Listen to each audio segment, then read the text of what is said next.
So you asked me if there are any things in the kitchen that I cook regularly or that I prepare regularly that I don't think work very well with the kitchen utensils I have. One of the things I find annoying is chopping chocolate for any kind of recipe. Okay. I just said it. Lots of recipes call for block chocolate and for chopping them up. I always thought my food processor would be really good for that, but I'm going to show you why it doesn't always work. Okay. It's going to make a loud noise. Okay.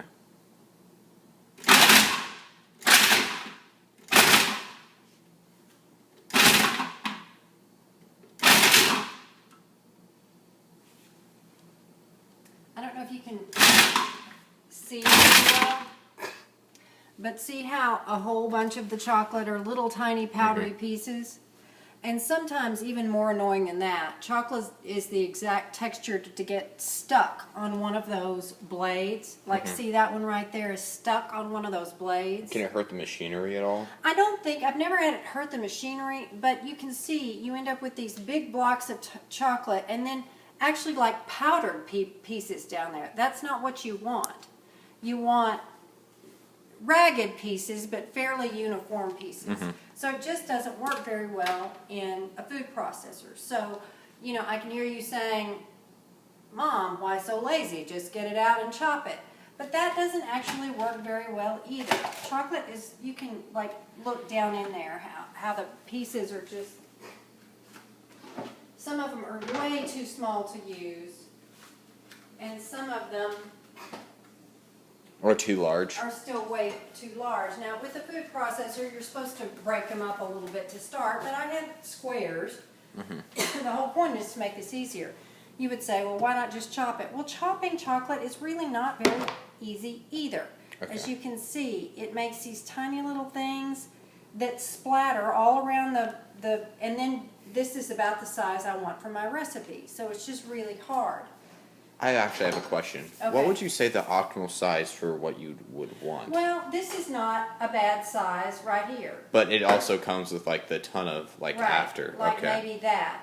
So, you know, my goal would be to see some kitchen device for chopping chocolate that, I like the fact that there are sides to this, because not having sides over here, you end up with a mess. If I took all of that and started chopping it, you would have these little pieces of chocolate all over the kitchen, which the tinier they are in any kind of warm room, they start to melt and they make a mess. So I love the sides. I would like something with sides, but I would like the mechanism for chopping the chocolate to not be a blade. It just doesn't seem to work very well. Okay. So, also, I think it would be great if it were cheap and hand operated. I have enough ridiculously expensive stuff from Williams and Sonoma that are both expensive and use electricity and take up another one of my plugs. So it would be great, and if it were economical and eco-friendly and so forth.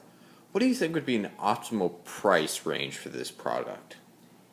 You know, if it's something handheld like that, you know, I mean, you would need the container, and I wouldn't care really if the container were clear or solid. I mean, this way you can see, but you can also see when you open up the container. But so just some kind of inexpensive thing with sides, and then whatever you use to chop it, it shouldn't be very expensive. I would say maybe $10 to $15, maybe $20, but nothing like that, which is a very expensive machine. Okay, so this is very expensive. Yeah. How much would you say an average knife would be Oh, cost? chef knives can actually be really expensive. Yeah. It depends on the brand and the quality. But, you know, I don't mind spending on good knives. But as you can see, cutting it just doesn't... Yeah. There's a mess here already with one square of chocolate. So that is one thing I bake quite a bit, and I don't think it works very well. So do you use a lot of cooking chocolate? Yeah, absolutely. A lot of recipes. See, this is just, look, if Yeah. you can look in there, that is stuck on the blade. Will it just not run anymore? No, or? it'll run, but you have to either Yeah. stop and take it off It's definitely an with a inconvenience. device, and you don't want to cut yourself. But again, they're just, totally ununiform pieces. It's definitely an So- inconvenience, and when you're like cooking, you don't really want to wait. Right, and a lot of the best desserts, instead of calling for chocolate chips, they call for chopped chocolate. They're better quality usually. Okay. Also, I think chocolate chips have some kind of different ingredient in them to make them separate in the bag, to keep them separate in the bag. And a lot of cooks don't like that. They like the bar chocolate better. Okay. Okay? Thank you.